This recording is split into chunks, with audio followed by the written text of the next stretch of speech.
क्या आपको पता है हमारे देश में हर साल कितने केस रजिस्टर होते हैं? 31,000 से ज़्यादा।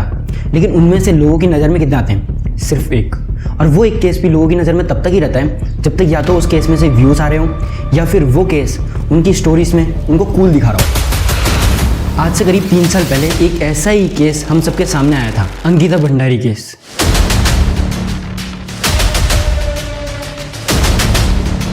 इस केस से लोगों के अंदर गुस्सा जागा। लोगों ने इसके खिलाफ बहुत प्रोटेस्ट किए। अंकिता की जस्टिस के लिए लोगों ने कैंडल मार्च निकाले, लेकिन क्या उससे उनको जस्टिस मिल गया? नहीं। आइए इस केस को डिटेल में समझते हैं। क्या सच में अंकिता भंडारी का सिर्फ एक मर्डर हुआ था या फिर उसके पीछे एक बहुत बड़ी साजिश छुपी है? आइए जानते हैं आज की इस वीडियो में। तो नमस्कार दोस्तों, मेरा नाम है अभिनव और मेरे यूट्यूब चैनल में आपका बहुत बहुत स्वागत है। वहाँ पे घिनौनी हरकतें बहुत होती थी और लड़कियों को गंदी से गंदी गालियाँ दी जाती थी। अंकिता मर्डर केस में एक और शख्स को हिरासत में लिया गया है। इन्होंने मेरे लड़की के साथ प्यार किया, उसके बाद मारपीट के इसको उसमें गिराया, क्या बोलते हैं, नहर में गिराया।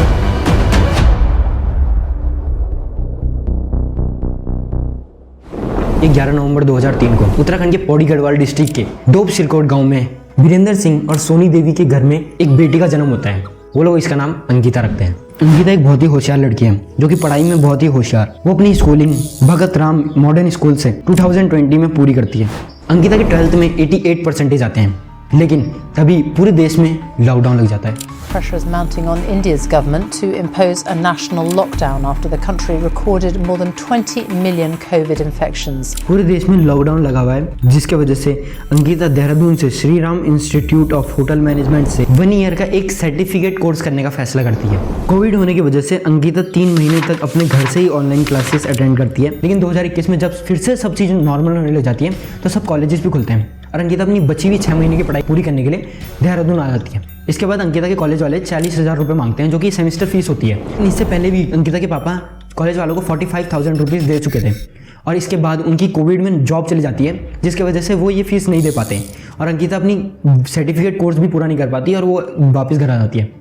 इसके बाद अंकिता घर से ही ANM नर्सिंग की तैयारी करती है, जो कि वो क्लियर भी कर देती है। लेकिन गवर्नमेंट नर्सिंग में उनको एडमिशन नहीं मिल पाता और प्राइवेट कॉलेज इतने महंगे थे कि उनके लिए एडमिशन लेना पॉसिबल नहीं था। अंकिता के घर में एक ही लैपटॉप था, जो कि उनका भाई जो कि CA की पढ़ाई कर रहा है वो यूज़ करता था। तब तक वो मोबाइल फ़ोन से ही इंटरनेट से ढूंढ के स्टेनोग्राफी और टाइपिंग स्किल सीख लेती है।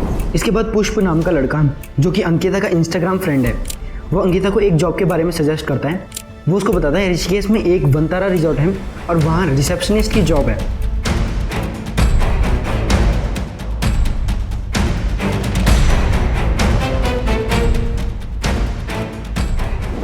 लेकिन जहाँ पर वो ये जॉब देखता है वहीं पर कुछ टर्म्स एंड कंडीशन भी मेंशन होती है, जैसे कि जो कैंडिडेट होगा उसको रिजॉर्ट में ही रुकना पड़ेगा। अंकिता ये जॉब देखकर बहुत एक्साइटेड हो जाती है और वो यहाँ के लिए अप्लाई करने के लिए हाँ भी बोलती थी। उसको लगता है कि ये रिजॉर्ट ज़्यादा घर से दूर भी नहीं है और वो यहाँ पर रहकर अपनी फैमिली को सपोर्ट भी कर देती है। तो पुष्प यहाँ के लिए अप्लाई कर देता है। तो पुष्प जब यहाँ के लिए अप्लाई करता है तो रिजॉर्ट के ओनर से बात करता है, जिसका नाम पुलकित आर्या है। पुलकित आर्या पुष्प को ये बोलते हैं कि वो डायरेक्ट कैंडिडेट से बात करना चाहते हैं। उसके बाद अंकिता पुलकित आर्या से बात करती है और जॉब एक्सेप्ट कर लेती है और अंकिता ने वहाँ पर स्टे करने के लिए भी एग्री कर लिया था। उसके बाद 28 अगस्त 2022 का दिन आता है, जब अंकिता और उसके पापा ऋषिकेश से करीब 12 किलोमीटर दूर वनतारा रिजॉर्ट जाते हैं और ये इंश्योर करते हैं कि वो अच्छे से सेटल डाउन हो जाए। अंकिता के पापा इस दिन ये एक और चीज़ नोटिस करते हैं कि वहाँ पर कोई भी फीमेल स्टाफ नहीं है, जिसके बारे में वो पुलकित आर्या से भी पूछते हैं। तो पुलकित आर्या सामने से ये बोलते हैं कि 2 कपल पहले यहाँ पर जॉब करते थे, लेकिन वो चोरी करते हुए पकड़े गए थे, इसलिए उनको निकाल दिया गया था। इसके बाद अंकिता के पापा पूरे दिन रिजॉर्ट में ही रुकते हैं और रात के टाइम वापस घर आ जाते हैं। और अंकिता के पापा पुलकित आर्या को ये भी बोलते हैं कि वो उनके भरोसे पर ही अंकिता को यहाँ पर छोड़ के जा रहे हैं और अंकिता की सारी सेफ्टी की रिस्पॉन्सिबिलिटी पुलकित आर्या की है। और इसके बाद भी 30 अगस्त को दोबारा से पुलकित आर्या को कॉल करते हैं और दोबारा वही चीज़ें बोलते हैं।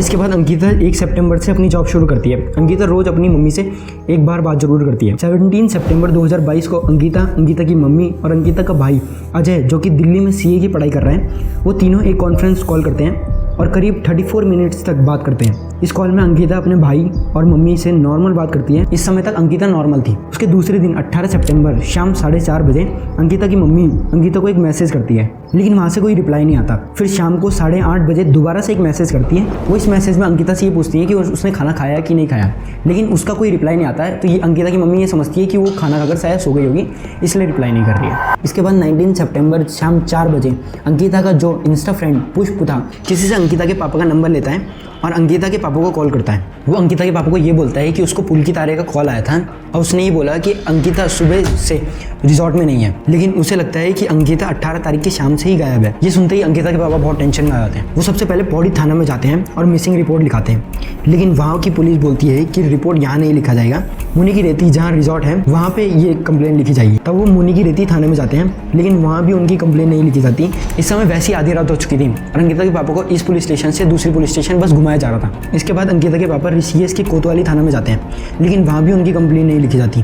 पूरी रात जगह जगह भटकने के बाद अंकिता के पापा 20 सितंबर की सुबह लक्ष्मण झूला पुलिस स्टेशन जाते हैं, लेकिन वहाँ से उनको पटवारी चौकी भेज दिया जाता है, लेकिन वहाँ पर भी उनकी रिपोर्ट नहीं लिखी जाती और दोबारा से एक दूसरी पुलिस स्टेशन यानी कि कणखल चौकी भेज दिया जाता है। वहाँ पर उन्हें पटवारी विभव प्रताप का नंबर दिया जाता है ताकि वो उनसे बात कर सकें, लेकिन वहाँ पहुँचकर उन्हें ये पता चलता है कि पुलकित आर्य पहले ही ये कंप्लेन लिखा चुका है जो कि गुमशुदा की कंप्लेन थी। इसके बाद पटवारी विभव प्रताप जो अभी तक अंकिता का केस हैंडल कर रहे थे वो बिना किसी को केस सौंपे छुट्टी में चले जाते हैं। तो जब 20 सितंबर को सुबह 11:30 बजे जब अंकिता के पापा पटवारी चौकी पहुंचते हैं तो वहाँ पर विभव प्रताप की जगह विवेक कुमार इंचार्ज में थे और विवेक कुमार अंकिता के पापा को बाहर 3 घंटे वेट करवाते हैं।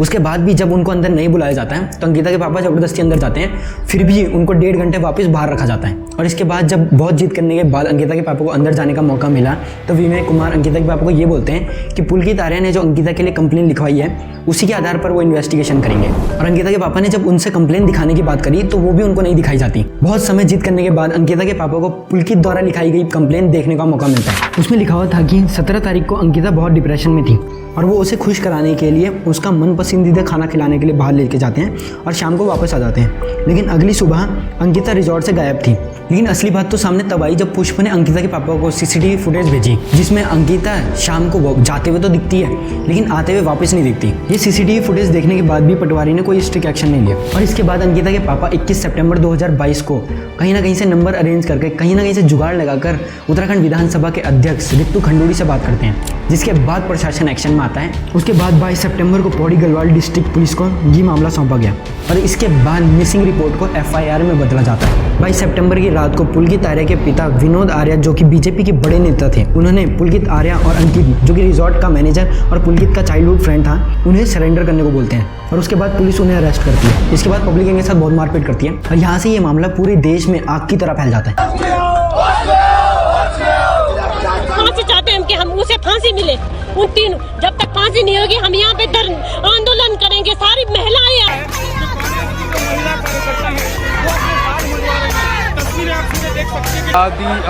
the mortal remains are now in this particular ambulance and you can see the father is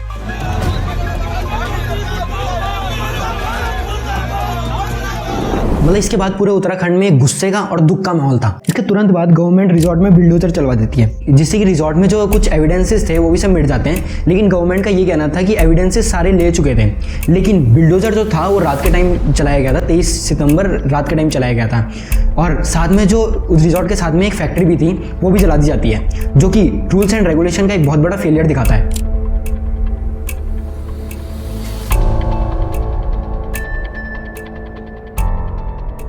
इसके बाद 24 सितंबर की सुबह रिजॉर्ट से करीब 6 किलोमीटर दूर अंकिता की डेड बॉडी एक बैराज से मिलती है। कांड से जुड़ी बड़ी खबर आपको बता दें, अंकिता का शव एक नहर से मिला है।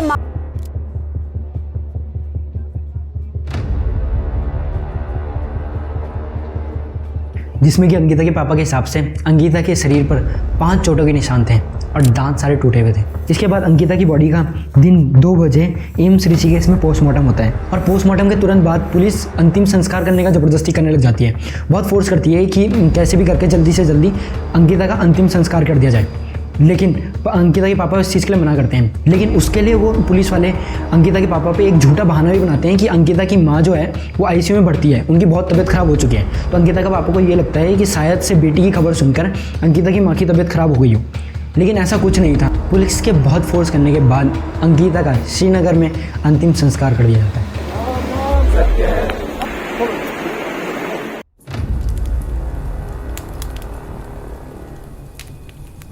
इसमें अंकिता की माँ को, अंकिता को एक बार लास्ट बार भी नहीं दिखाया जाता। पुष्प के हिसाब से जो बातें अंकिता ने उसको व्हाट्सएप में बताई थी, उसमें अंकिता को पुलकित आर्या कुछ वीआईपी गेस्ट को एक्सेस सर्विस प्रोवाइड करने के लिए फोर्स कर रहे थे, लेकिन वो वीआईपी गेस्ट कौन था वो आज तक पता नहीं चला। पोस्टमार्टम के हिसाब से अंकिता के साथ जैसी घटना नहीं हुई थी।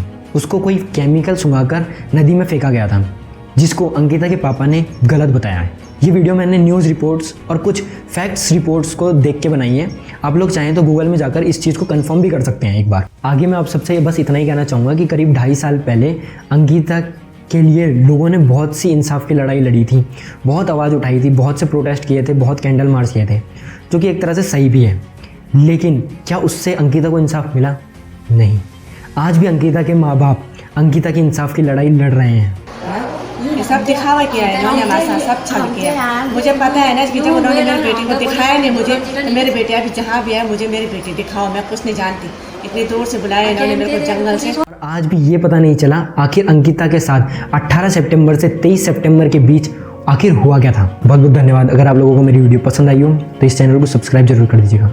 मैं मिलूंगा आपसे ऐसे किसी नई वीडियो में, तब तक के लिए अपना ख्याल रखिए। बहुत बहुत धन्यवाद। जय हिंद, जय भारत, जय उत्तराखंड।